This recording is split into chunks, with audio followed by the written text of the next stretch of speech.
नमस्ते फ्रेंड्स, आइए आज हम फिर चर्चा करते हैं हमारे चैप्टर नंबर सेकंड और नाम था क्या हमारे आसपास के पदार्थ शुद्ध होते हैं।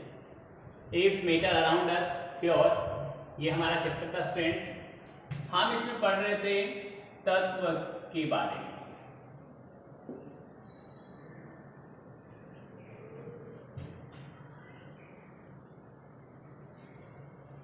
एलिमेंट्स, तत्व के बारे में मैंने आपको बताया था कि अभी तक 100 से ज़्यादा तत्वों की खोज हो चुकी है। उनमें से 92 जो तत्व हैं वो प्राकृतिक हैं, प्रकृति से हमें मिले, और शेष जो भी हैं वो मानव निर्मित है। मतलब कृत्रिम है। 11 सामान्य ताप पर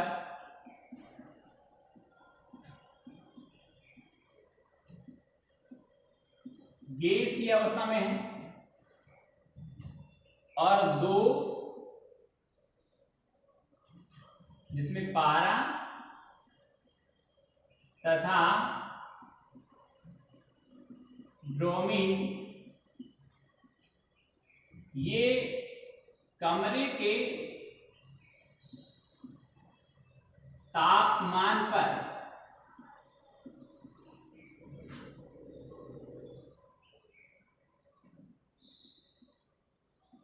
द्रव अवस्था में है। उसके बाद दो ऐसे तत्व हैं जो कमरे के तापमान से थोड़ा सा ऊपर, कमरे का तापमान नियर अबाउट 24, 25, 26, 27 तक होता है, तो थोड़ा सा ऊपर चले, यानी लगभग 30 डिग्री सेल्सियस या फिर 303 केल्विन के आसपास। 30 डिग्री सेल्सियस या 303 केल्विन पर ये भी द्रव अवस्था में होते हैं। ठीक है।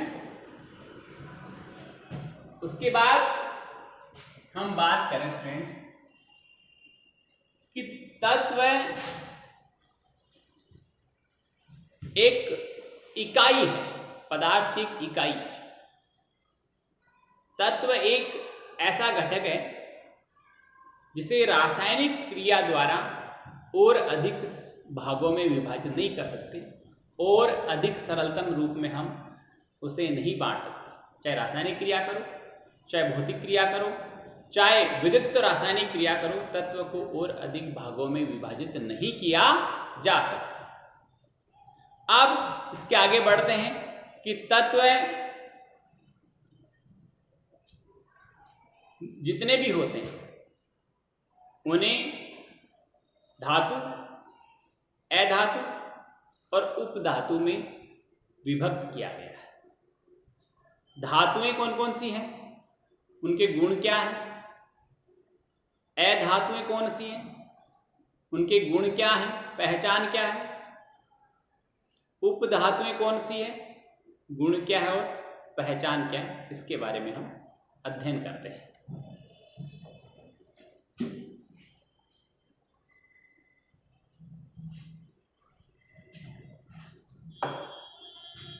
तत्व में हमारे पास नेक्स्ट पॉइंट आया, सबसे पहले धातु, फिर अधातु और फिर उपधातु। ठीक है। इसमें से सबसे पहले हम बात करते हैं धातु की। धातु में निम्न गुण होते हैं। धातुओं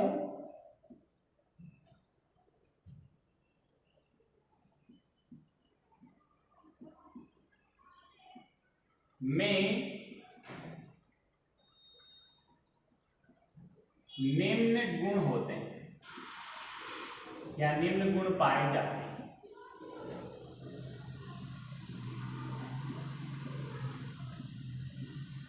ठीक है, फर्स्ट सबसे पहला धातुएं क्या होती है,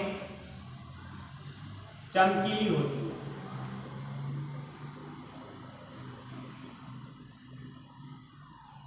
ठीक है, दूसरा गुण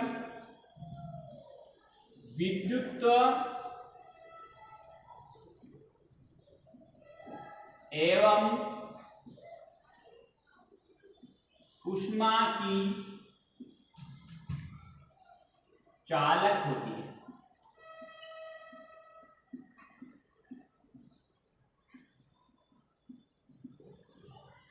धातुओं में तन्यता पाई जाती है। तन्यता का मतलब समझ गए, उसे खींचकर या इसे दबाकर या मशीन द्वारा छोटे छोटे पतले पतले तारों में इसको बदल सकते हैं। तन्यता पाई जाती है।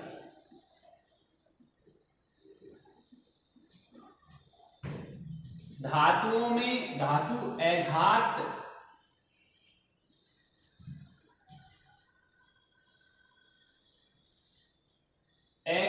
वर्ध्य होती है।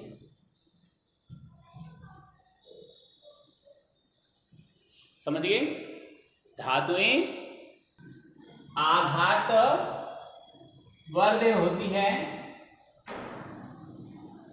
अर्थात इन्हें चोट मार मार के तार में तब्दील किया जा सकता है। और पांचवा, ये ध्वनि को रिफ्लेक्ट करना, ध्वनि को क्या करना, रिफ्लेक्ट करना, ये गुण इसमें पाया जाता है। यानी प्रतिध्वनिपूर्ण या ध्वनि को रिफ्लेक्ट करती है, ये बोल सकते हैं। या इसे अपन एक वर्ड में बोलें, प्रतिध्वनि पूर्ण होती है। इनकी एग्जाम्पल की बात करें हम तो यहां लिखते हैं, जगह है अभी। एग्जाम्पल में हो गया धातुएं सारी, सोना है, इसमें एक गुण और लिख दें, चमकीली, साथ ही अगर देता हूं, वह रंगीन होती है। जैसे सोना ब्राउन कलर चमकीला, चांदी सफेद कलर वो भी चमकीला। अलग अलग धातुओं में अलग अलग तरह का रंग पाया जाता है। जैसे अपन देखें कि सोना, चांदी, लोहा इत्यादि, और भी अपन नाम इसमें कॉपर है, और भी कुछ का नाम इसमें अपन लिखते हैं कॉपर आदि। ये चार एग्जाम्पल लिखे मैंने इसे। अब पारा धातु है। धातुएं सामान्य ताप पर ठोस रहती है, सामान्य तापमान पर ठोस अवस्था में रहती है, परंतु पारा एक ऐसी धातु है जो कमरे के तापमान पर द्रव अवस्था में पाया जाता है। पारा और ब्रोमीन। आगे बात करते हैं स्टूडेंट्स कि अधातुओं में कौन कौन से गुण पाए जाते हैं। देखिए सेकंड पॉइंट हम लेते हैं, थोड़ा यहां लिखता हूं मैं, शायद कंप्लीट आ नहीं पाएगा, फिर भी थोड़ा सा आपको एक्सप्लेन करता हूं। अधातु,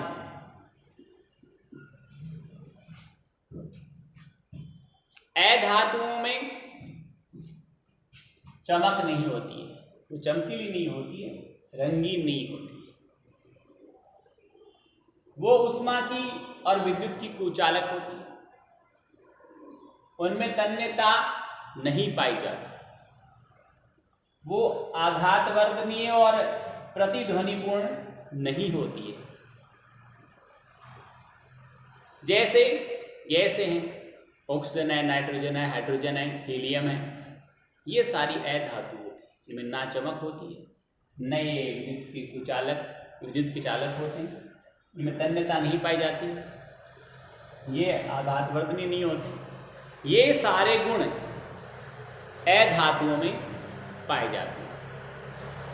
कुछ तत्व होते हैं उपधातु, जो धातु और अधातु के बीच के गुण रखते हैं, उन्हें उपधातु कहा जाता है, मेटलॉइड कहते हैं जिन्हें। जैसे बोरोन है, सिलिकॉन है और जर्मेनियम। थर्ड नंबर पे आता है उपधातु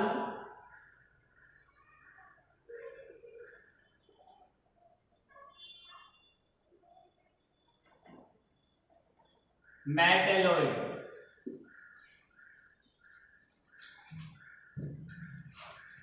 उपधातु में क्या होता है स्टूडेंट्स कि इनमें न धातु वाले गुण होते हैं न अधातु वाले गुण। जैसे नाम बोला अभी बोरोन है,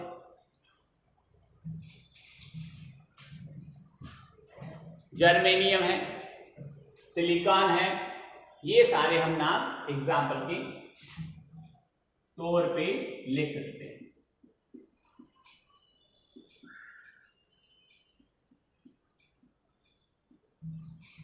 तो स्टूडेंट इस प्रकार से तत्वों के 3 भाग हुए, धातु, अधातु और उपधातु।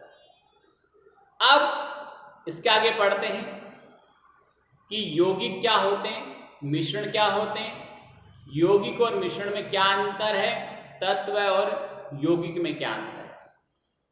आइए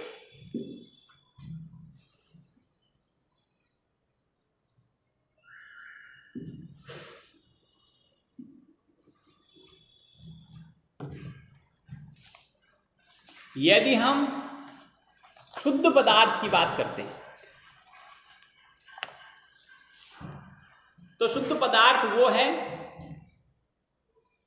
जिसमें एक ही प्रकार के रासायनिक गुण रखने वाले तत्व पाए जाते हैं या अणु पाए जाते हैं या कण पाए जाते हैं। ऐसा पदार्थ जिसमें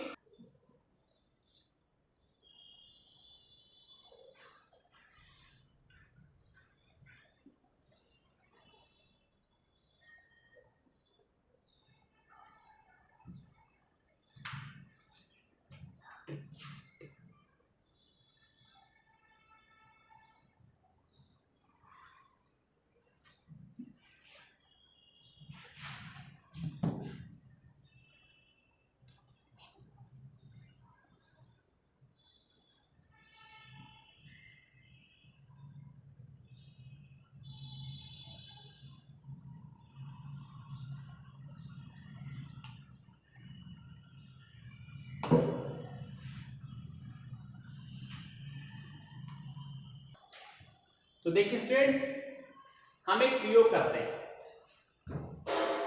हमारी क्लास के सभी बच्चों के 2 ग्रुप बनाते हैं, फर्स्ट और सेकंड। दोनों ग्रुप को हम लोहे का चूर्ण और सल्फर देते हैं। लोहे का चूर्ण 50 ग्राम, सल्फर 3 ग्राम, और इनको कहते हैं आप इसे पीस कर अच्छी तरह से मिला लें। दूसरे ग्रुप को भी हम लोहे का चूर्ण और सल्फर देते हैं, समान मात्रा में देते हैं, पर इन्हें कहते हैं आपको पीस कर मिलाना भी है और गर्म करना है। कब तक? जब ये बिल्कुल लाल रंग तक नहीं हो जाए। जब ये गर्म करेंगे और ये मिलाएंगे तो दोनों ही स्थितियों में जो परिणाम आते हैं वो किस प्रकार आएंगे। इनके मिश्रण से एक गैस निकलती है, वो हाइड्रोजन गैस निकलती है, जो रंगहीन है, गंधहीन है, पर ज्वलनशील है, जलती है, आग पकड़ती है। कोई गंध नहीं, कोई रंग नहीं, क्योंकि एक अधातु है, वैसे भी रंगहीन और गंधहीन होती है अधातु। पर यहां जो गैस निकलती है वो हाइड्रोजन सल्फाइड है, जिसमें गंध आती है सड़े हुए अंडे के समान। यानी गंधहीन है। मिलाए समान एक ही तरह के हमने पदार्थों को मिलाया, बट रिजल्ट अलग अलग है, क्योंकि इनको सिर्फ मिलाया इसलिए इनके बीच में कोई रासायनिक संयोजन नहीं हुआ, कोई रासायनिक परिवर्तन नहीं हुआ, और रासायनिक परिवर्तन नहीं होने के कारण इसमें जो चेंजेज आए वो अस्थायी है। इसमें जो परिवर्तन आया वो अस्थायी है, परंतु इसको गर्म करने से इसमें रासायनिक परिवर्तन हुआ, केमिकल चेंजेज आए, और केमिकल चेंजेज जो होते हैं वो स्थायी होते हैं, स्टेबल होते हैं। उन्हें सामान्य विधि से वापस उन दोनों तत्वों को, दोनों पदार्थों को हम सेपरेट नहीं कर सकते। इन्हें रासायनिक क्रिया द्वारा हम सेपरेट कर सकते हैं। तो यहां पर आपने देखा होगा कि ये रासायनिक संयोजन से यौगिक बनता है। दो या दो से अधिक तत्वों का निश्चित या नियत अनुपात में रासायनिक संयोजन द्वारा प्राप्त पदार्थ यौगिक कहलाता है। तो यहां पर जो हमने दो ग्रुप बनाए, उसमें यहां जो फर्स्ट ग्रुप के साथ जो एक्सपेरिमेंट किया उसको हम यौगिक नहीं कहेंगे, क्योंकि इसमें कोई रासायनिक परिवर्तन नहीं हुआ। हाँ, आप कह सकते हैं तत्वों का जो अनुपात है वो दोनों ही स्थितियों में निश्चित है, पर यहां पर रासायनिक चेंजेस नहीं हुआ, केमिकल चेंजेस नहीं हुआ। बट यहां केमिकल चेंजेस है, और केमिकल चेंजेस है इट मीन्स ये क्या बन रहा है, यौगिक बन रहा है। तो यौगिक और ये मिश्रण है। मिश्रण में क्या करते हैं, सामान्य विधि द्वारा मिश्रण में मिले हुए पदार्थों को हम अलग अलग कर सकते हैं, सेपरेट कर सकते हैं, बट यौगिक में सामान्य विधि से इन पदार्थों को हम अलग अलग नहीं कर सकते। यहां पर यौगिक और मिश्रण की, ये मिश्रण है यौगिक का, मैं एक साथ विशेषता बता दूं आपको। पहली विशेषता, इसमें जो परिवर्तन होते हैं वो स्थायी नहीं होते, इसमें जो परिवर्तन होते हैं वो स्थायी होते हैं। इसे भौतिक या सामान्य विधि द्वारा इसमें उपस्थित पदार्थों को अलग अलग कर सकते हैं, जबकि इसमें ऐसा नहीं किया जा सकता। आगे हम बात करें स्टूडेंट्स कि इनका जो संगठन है, किसका, मिश्रण का, वो परिवर्तनशील है।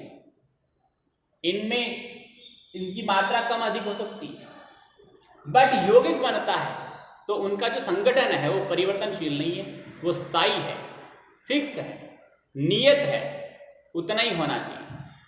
अब एक छोटी सी और बात हम करते हैं, इसके पश्चात हमारा चैप्टर है वो पूरा हो रहा है। नेक्स्ट क्लास में हम इसके क्वेश्चन आंसर करेंगे।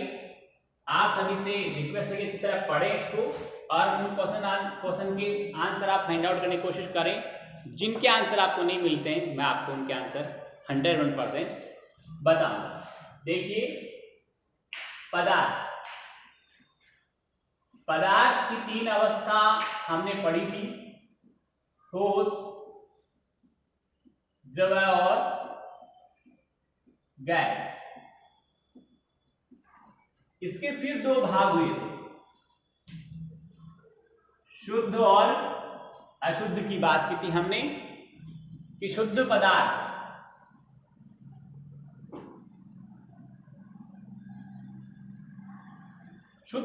के दो भाग हुए थे, एक तत्व था और एक यौगिक था। अशुद्ध पदार्थ मिश्रण था। तो इसकी बात करें ना, अशुद्ध पदार्थ, ये लिखिए, अशुद्ध पदार्थ कौन था, मिश्रण था। ठीक है,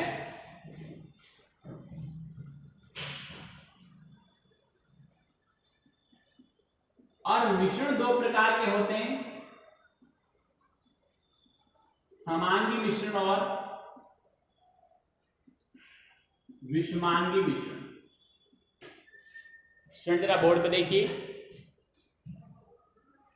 अब इनके बारे में आप इस चार्ट को अपनी फेयर नोटबुक बनाकर और इनकी विशेषताएं बुक में आराम से लिखी है, मैंने आपको एक्सप्लेन किया है, अच्छी तरह देखकर इनकी विशेषताएं भी लिखें। कि तत्वों में कौन कौन सी विशेषताएं हैं, यौगिक में कौन सी है, समांगी मिश्रण में कौन सी है, विषमांगी में कौन सी है। कम से कम इनकी 3 विशेषताएं लिखनी। यहाँ पर 1 नंबर डाल के आ गया 2 और 3, कम से कम 3 इनकी विशेषताएं लिखनी है, जिससे आपको इनमें अंतर मालूम हो जाए। स्टूडेंट्स, उम्मीद करता हूँ आपको अच्छा लगा होगा, समझ में आया होगा। बहुत बहुत धन्यवाद।